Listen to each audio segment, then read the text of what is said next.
ഇന്നലെ സ്വാതന്ത്ര്യദിന നമ്മൾ ആഘോഷിച്ചു. സ്വാതന്ത്ര്യദിനത്തിൽ പല സംഭവങ്ങൾ അരങ്ങേറുകയും ഒക്കെ ചെയ്തു. പ്രത്യേകിച്ച് വിവാദങ്ങൾക്കൊക്കെയും വഴിവെച്ച ഒരു ആഘോഷമൊക്കെയാണ് ഇന്നലെ പലയിടത്തും നമ്മൾ കണ്ടത്. നേരെ പോകുന്ന കോഴിക്കോട്ടേക്ക്.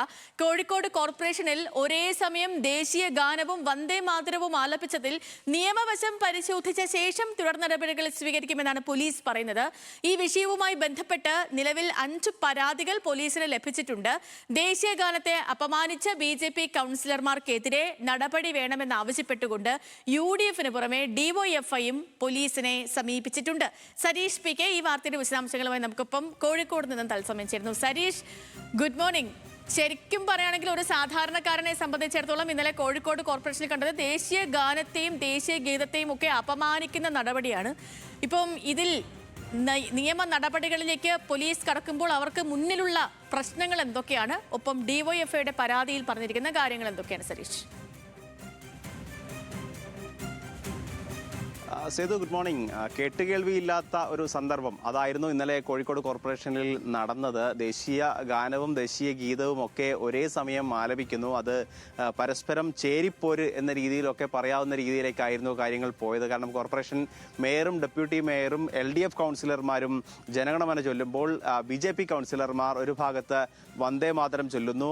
ഈ ജനഗണമന പൂർത്തിയാക്കിയ ഉടൻ തന്നെ മേയർ ഉൾപ്പെടെയുള്ളവർ തിരിഞ്ഞു നടക്കുന്നു. പക്ഷേ വന്ദേ മാതരം പൂർത്തിയായിരുന്നില്ല. അങ്ങനെ ഒരു വലിയൊരു സന്ദർഭത്തിലായിരുന്നു കാര്യങ്ങളൊക്കെ പോയത്. തൊട്ടു പിന്നാലെയാണ് ആ സമയത്ത് ഒരു ആശങ്കയും ആകുലതയും ഒക്കെയാണ് ഉണ്ടായതെങ്കിൽ പിന്നീട് അതൊരു നിയമ പോരാട്ടത്തിലേക്ക് കടക്കുകയായിരുന്നു. നിലവിൽ നേരത്തെ സൂചിപ്പിച്ചതുപോലെ 5 പരാതികളാണ് ഉള്ളത്. അതിൽ BJP കൗൺസിലർമാർക്കെതിരെ ആദ്യം പരാതി നൽകിയത് UDF കൗൺസിലർമാരാണ്.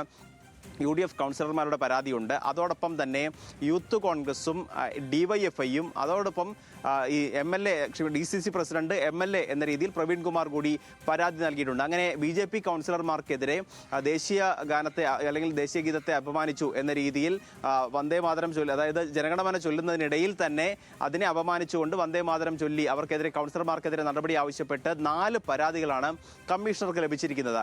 എന്നാൽ BJP കൗൺസിലർമാർ പരാതി നൽകിയിരിക്കുന്നത് ഈ ദേശീയ അല്ലെങ്കിൽ വന്ദേ മാതരം ചൊല്ലുന്നതിനിടയിൽ ഈ BJP കൗൺസിൽ അല്ലെങ്കിൽ മേയർ ഉൾപ്പെടെയുള്ളവർ തിരിഞ്ഞു നടന്നു, ഈ വന്ദേ മാതരത്തെ അപമാനിച്ചു എന്ന രീതിയിലാണ് BJP കൗൺസിലർമാർ പരാതി നൽകിയിരിക്കുന്നത്. അങ്ങനെ 5 പരാതികളും ഇപ്പോൾ കമ്മീഷണർക്ക് മുന്നിലുണ്ട്. നിലവിൽ അദ്ദേഹം ഇതുമായി ബന്ധപ്പെട്ട് നിയമോപദേശം തേടിയിട്ടുണ്ട്. കാരണം ഏതെങ്കിലും രീതിയിൽ ഇതുമായി ബന്ധപ്പെട്ട് കേസ് എടുക്കുകയും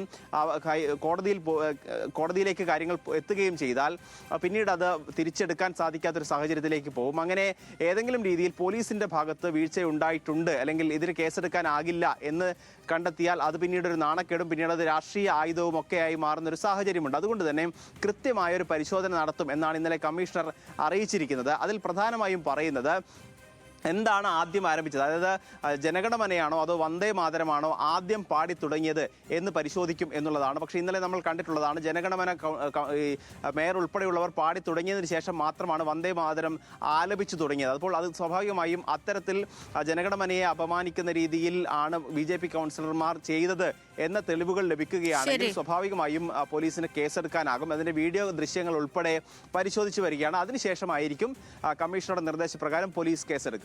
ഓക്കെ സരി, ശരി, വ്യക്തമാണ്. വല്ലാത്ത